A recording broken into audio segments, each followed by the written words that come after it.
Hi, Fitz. Hey, Jeannie, how are you doing? I'm good. I think it's so rad that your name is the prefix to fitness. Fitzness, right? It's so cute. Thank you. It's my little Irish gift. I was born to do what I do, so I appreciate think that. that's awesome. Is it short for something? No, my first name is actually Fitz. Why? How did you get that name?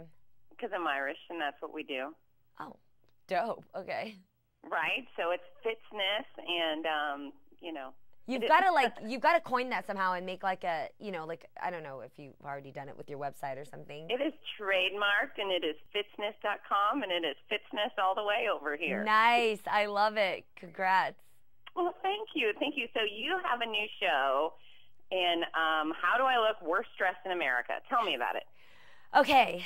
Well, basically, it was the most exciting thing I had found out about when my producers told me we were doing it. But then it was the most exhausting thing to do when we shot it because I had no idea that there were this many worst dressed people in America. Like, it was kind of sad. I got to be honest with you. I mean, sad in a funny way. But it was an amazing experience to travel with Kimbo and Candy Johnson, my glam squad that, like, took on this role of finding who was the worst dressed out there. And as you can see, I know you're watching what I'm watching here. Those are no joke. Those are not a joke. I mean, can you imagine me driving home alone to go to sleep? I couldn't make it.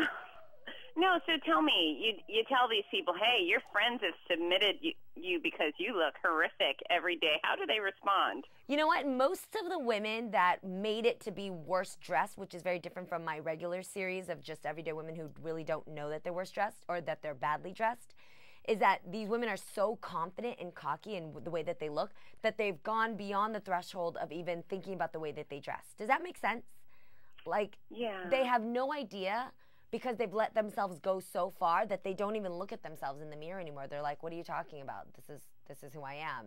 And so they almost had to be strapped down, which is why the ambush was necessary. I think it's really funny when you watch this upcoming Monday, to see how we actually have to ambush these people because these women are really aggressive and they have no problem the way they're dressed. I mean, I had to roll up in a tank on a bounty hunter who is about 3 times my size and could have taken me down with her nail. So, and her nail being because it had outgrown her hand and it was completely become man claws. It was scary. Wow. So I'm in the fitness industry, and it is full of pitfalls for people to just go very, very wrong with fitness fashion. So what are the worst things you've seen in fitness fashion? And then tell me what your suggestions are for anyone who actually wants to look nice while they're working out. Yes, that's a great question. The first thing, being a fitness fiend myself, the first thing that I find is a faux pas in fitness is to not dress cute to work out. Here's why. When you work out and you actually wear something that, and I'm not saying dress up, I'm just saying cute, meaning like maybe, a cute pair of leggings or a tank top that fits you. When you look in the mirror and you're actually seeing your body get into shape, it's motivating. When I see the back of my hiney and I'm wearing like a cute pair of leggings or something and I'm, busting out those squats, I'm like, yeah, I like seeing this butt like get a little tighter and firmer, So I think one thing women you have to remember is, yes, dress comfortably so you're motivated to work out, but don't be afraid to like invest in cute colors and whatever it is that motivates you to get up at, 6 a.m. or 6 p.m. to like get that workout out. Do you agree with me, Fitz? I do. Yeah. I do, absolutely. It's interesting how many people will show up in like a raggedy old T-shirt with holes in it, and working out is part of having pride in yourself, right? Absolutely. It's very contradictory. And you want to see how your body's changing. The second thing I really, really recommend is instead of buying something that's 2 or 3 sizes smaller because you're gaining to get into that dress. I like that that idea. But I also encourage the idea of just dressing to fit the body that you're working into, because no body is just the right body to deserve fashion. You shouldn't think that, you can only wear something cute when it's that size 4 or 6 dress. You know, I think that if you are working your way down, go reward yourself with a great, you know, cardigan or a great skirt or something that you wouldn't have been able to buy before because you're now a size smaller or whatever it may be, you know, and allow yourself to invest in great adjustable pieces like a belt that will always cinch smaller as you whittle your way down, or a wrap dress that can always cinch itself smaller. I like to dress. What I call myself is a wearapist, and what I mean by that is I love how clothing can give you that medicinal fuel of where you're working yourself towards until you get better, you know, and so being a bright, bold crimson dress or a form-fitting cashmere sweater, those things will remind you that you love your body the size that it is as you work your way towards your goal.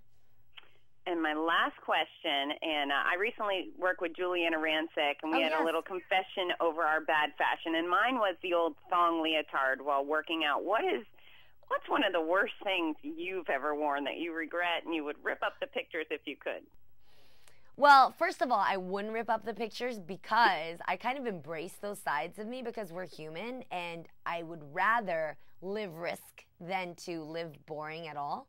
And but I will have to say, the one thing that I've done before, and I don't understand why I was channeling this side of me, was when I watched Selena. I love J-Lo, and I loved Selena, and I loved how she wore the white spandex pants, you know, with her bootylicious booty, and I was like, oh my gosh, I personally don't have a great booty, and I love curves. I don't really have curves. So I wore white spandex pants all the time. But like that whole like, you know, top to bottom thing where you're just like in Lycra. And it was cute for Selena, and it was cute for the Hispanic community. I don't know if I did my Asian people justice. I don't know if they appreciated that. Well, thank you for the confession. I appreciate it, being able to share it. Thank you. Well, it sounds like your show is going to be a lot of fun, and I certainly will be tuned in, and I will encourage my audience to do so. Thanks so much for taking your time. Thank you so much, Fitz. Thank you. Take care, Jeannie. Bye-bye. Bye.